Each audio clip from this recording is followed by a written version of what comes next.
Good morning, Instagram. It is a gorgeous morning down here in Florida at Ancient City Shooting Range. This is actually one of the cooler times of the year because it is literally cooler. There isn't all that much humidity and it's relatively quiet here in the morning. I generally try to get classes in down here in the winter and in the early spring to kick off the tour. When I come down here to the home range in the summer and in the fall, it's usually just about catching up and hanging out. Been doing a lot of video, so videos will get posted from a bunch of different guns I've been checking out. I posted a video this morning. We're still messing around with PD-10 prototypes, pre-production prototypes down here. And what else is going on? I think maybe Don Edwards from Green Line Tactical will be around later. We may talk to him a little bit. And of course, we've been talking a lot about the rally, the Second Amendment rally, November 2nd, Washington, D.C., at the West Lawn of the U.S. Capitol building. Is going to be awesome. There has been just an amazing group of people who have come on to support it. A lot of people have agreed to speak at it and are promoting it.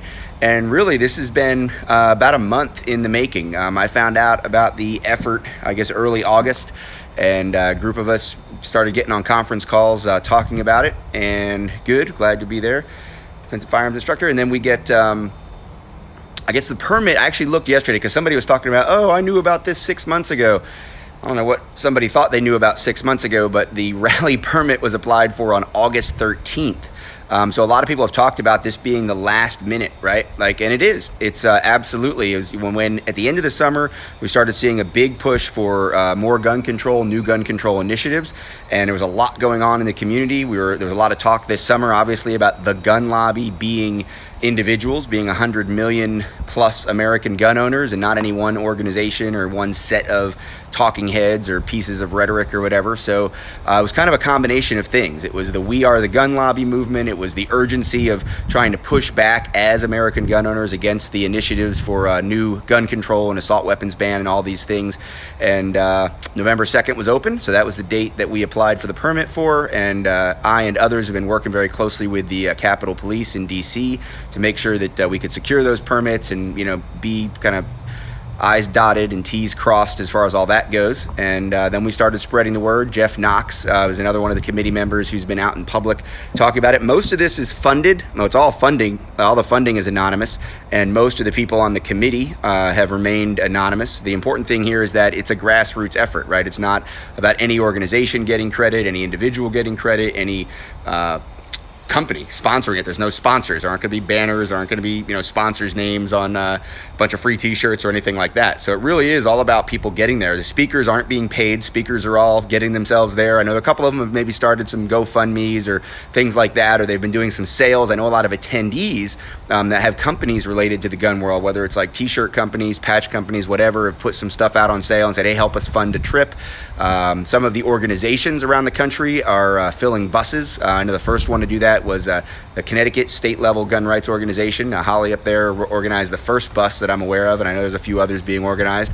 So it's actually been really cool to see that very, very grassrootsy kind of momentum. The other thing that's cool about the promotion of it is we started doing those videos, just quick 30, 45-second videos, Instagram-friendly videos. You've seen a lot of the speakers do those, and now you're seeing a lot of attendees and supporters do those as well. We did start a YouTube channel. Check that out, because if you go over to a Rally on the YouTube and subscribe to that channel, not only are we going to have continuing promotional videos and maybe some announcements specific to the event, obviously we're going to be doing some live streams and we're going to be posting a lot of videos from the speakers. We got over 24 speakers that are going to be there on November 2nd. We're probably going to end up with more than that. We'll probably end up with more than 30 people filtering across the stage.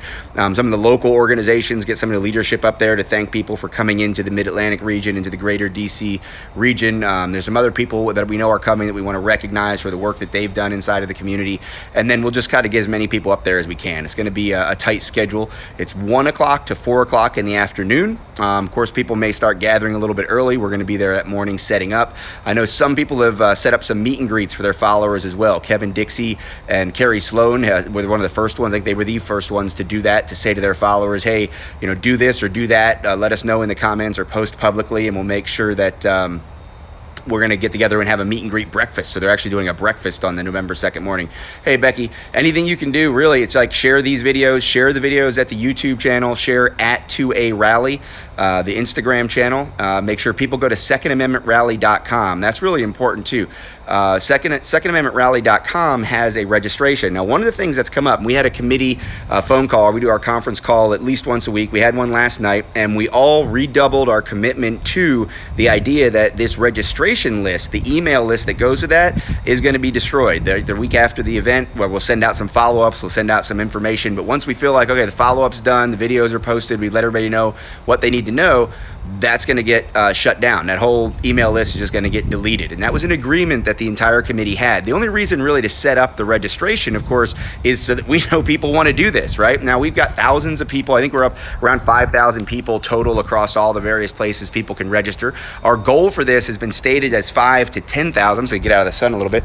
Our goal for this has been stated as 5,000 to 10,000 people out there at the Capitol building. So we think we're on target for that. But we wanted to know that people were interested. So we wanted people to go ahead and sign up and register. So you can do that at secondamendmentrally.com. The other thing we're going to be able to do is send out some last minute information. For example, we're making a deal with a hotel that's right on the metro line. As soon as we get that deal locked down, we're going to send out an email blast to everybody who's registered and let you know about this sub $100 good hotel that you can get right next to the metro line. So you can get in Friday night, stay there, roll in Saturday morning.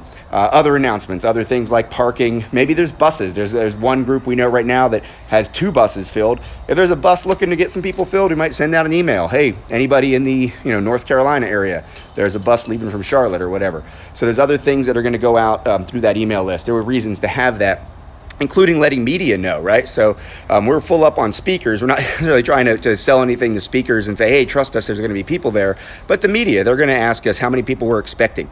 DC Capitol Police, obviously, they want to know how many people we're expecting as well, because they're going to be responsible for security, obviously. We've talked a lot about that in these videos. So good things going on. Very excited about the rally. Very humbled by the outpouring of support for it and the excitement that the gun community has for it, and especially our speakers. Just an amazing list of definitely a lot of new guard people, a lot of gun culture 2.0 type people. It's going to be a wide variety of perspectives represented on that stage, and I'll be proud to be there with them and the thousands of concerned American gun owners that'll be with us on November 2nd. So we will see you there. Thank you, and have a great day.